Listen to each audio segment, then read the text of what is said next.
Hi my dear readers, this is Simona Rich, and in this video I would like to address a few topics. Firstly, when I made a video about my relationship, the recent one called My Relationship Update, I received a comment from one reader saying that he's saddened that I'm focusing on relationships rather than spirituality, and this shows to me that it basically reflects the thoughts, it represents the thoughts of many people who are into spiritual things. They divorce spirituality from everything, and they consider, for example, praying or yogic practices to be spiritual, whilst the rest of the life has nothing to do with spirituality, and that's just not true. Relationships can be very spiritual. Love is spirituality. They consider such people who have these compartmentalized minds, they don't they separate spirituality from the rest of life.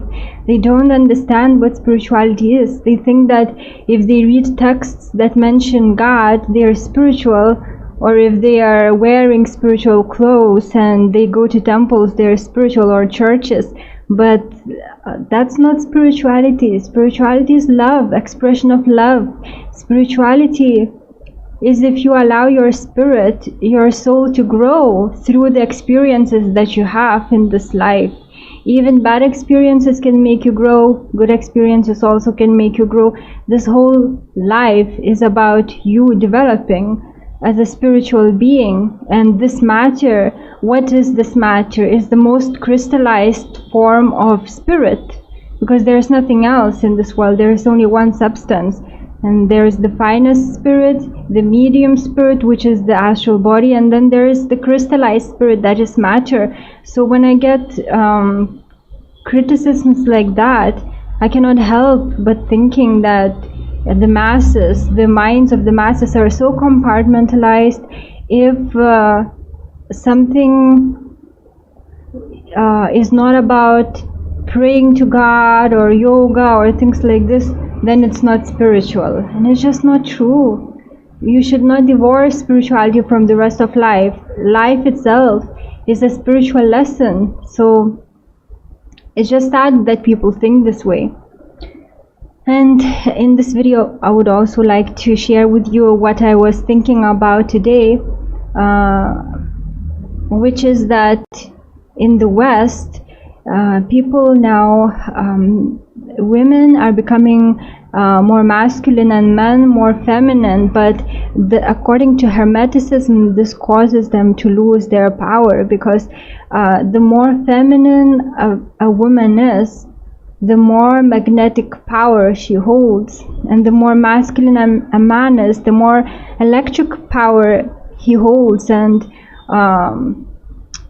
the world itself is very masculine, and women also learned to get what they want through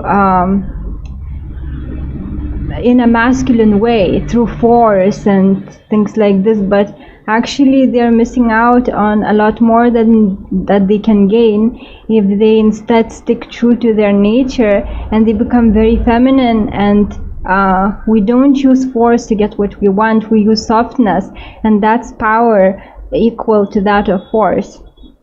So if the men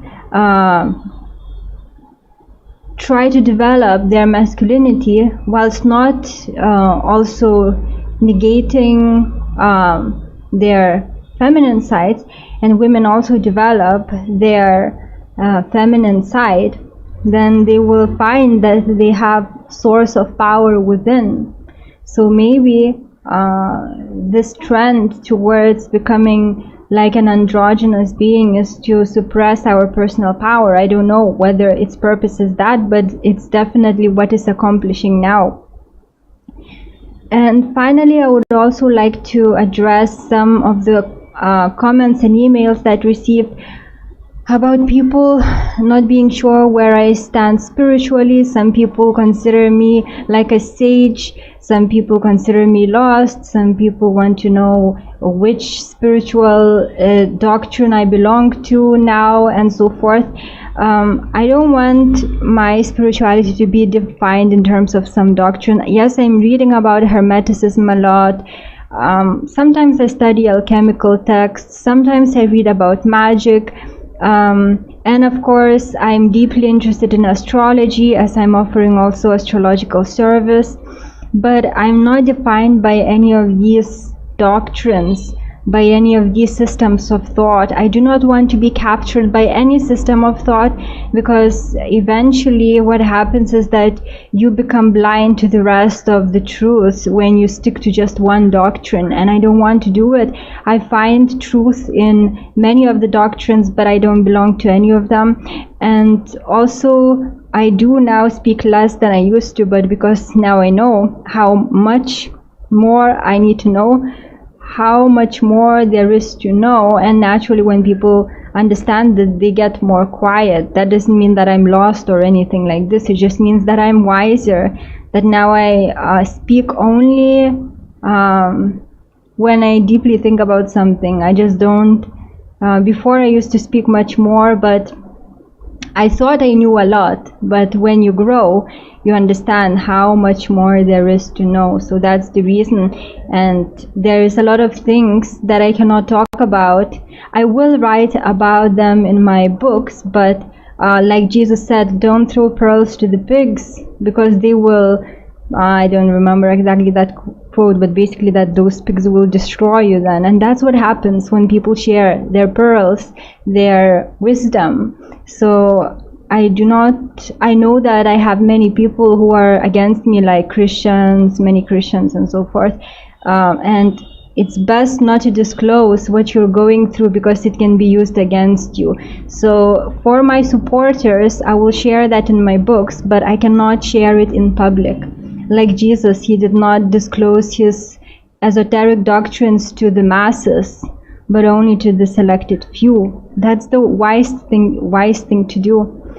So that's the reason that I sound like I'm withholding something, because I am progressing spiritually, but I do not want to share some things that I'm going through in public because of the public enemies, and because some of the things are very personal. So I'm now thinking before speaking much more than before, and that's why I sound like now I'm like a little bit different than who I was before. So that's a result of my personal development, and not because I'm lost or anything like this. So I want to address that, because there were some concerns about that. And I think that's all I wanted to share with you in this video. So it's just a quick update about the things that I was thinking about. And I guess I should also share with you that I'm in India. I will be staying here for quite a few more months, and after that I think I will have to return to Europe, because I'm running out of my passport pages. I need to change my passport. So I still have 2 passport pages left. So I'm thinking whether I should risk trying to travel to Nepal. I really want to visit that country again. I love it. I love the Himalayan mountains, but I don't know if they would allow me with so few passport pages. Some countries do not. So I don't know if I should try that or not, but after India, therefore I might go to Nepal, or I might go to UK. Eventually I will have to go there anyway, to visit my friends, and it's easy from there to change my passport, because the Lithuanian embassy is there and they're quite efficient there. So after Asia I will go to UK. I might visit also my country, because I left the plot of land that I bought. I need to check if my house is okay, if everything is okay there. So maybe I'll go back there, depending on what season it will be. If it's too cold, I'm not going to Lithuania. It's just too cold for me. and now I'm enjoying my time in India. It's very, very hot now. I might be traveling also to north. Now I'm in the south of India. And I think that's all that I wanted to share with you in this video. Thank you for watching. Take care.